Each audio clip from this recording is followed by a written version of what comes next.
নমস্কার বন্ধুরা, সাথীর রান্নাঘরে তোমাদের সবাইকে স্বাগত জানাই। আজ আমি তোমাদের জন্য নিয়ে এলাম একটা শরবতের রেসিপি, যার নাম হলো আমলানা। এটা রাজস্থানের থালির সঙ্গে পরিবেশন করা হয়। এটা শরীরকে ঠান্ডা রাখতে খুবই উপকারী একটা ড্রিঙ্কস।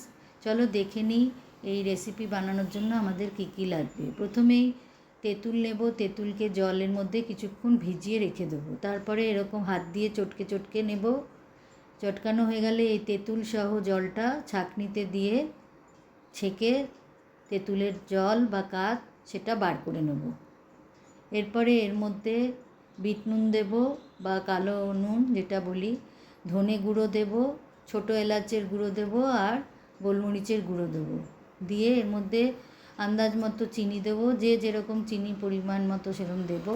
দিয়ে তার মধ্যে পুদিনা পাতা কয়েকটা দিয়ে এরম করে ম্যাশ করে নেব।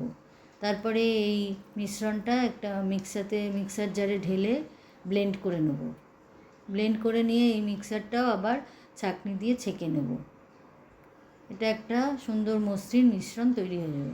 এরপরে গ্লাসে ডিজাইন করার জন্য গ্লাসেরটা এই মিক্সারে একটু ডুবিয়ে চিনির গুঁড়ো লাগিয়ে নেব চারিদিকে। দিয়ে তার মধ্যে বরফ, ক্রাশ করা বরফ দেব।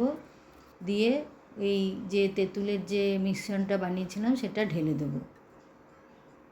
তার মধ্যে একটুখানি সাজাবার জন্য পুদিনা পাতা দেব। দিয়ে ঠান্ডা ঠান্ডা পরিবেশন করব। তোমরাও এটা বানিয়ে দেখতে পারো। এটা শরীরের জন্য খুবই উপকারী একটা শরবত, যেটা গরমের সময় আমাদের শরীরকে ঠান্ডা রাখতে এবং হজমেও এটা খুবই সহায়তা করে। আমার এই সুন্দর সুন্দর রেসিপিগুলো যদি তোমাদের ভালো লাগে, তোমরা আমার রান্নাঘরের সঙ্গে থেকো আর তোমাদের বন্ধু ও পরিবারের সঙ্গে শেয়ার করতে ভুলো না।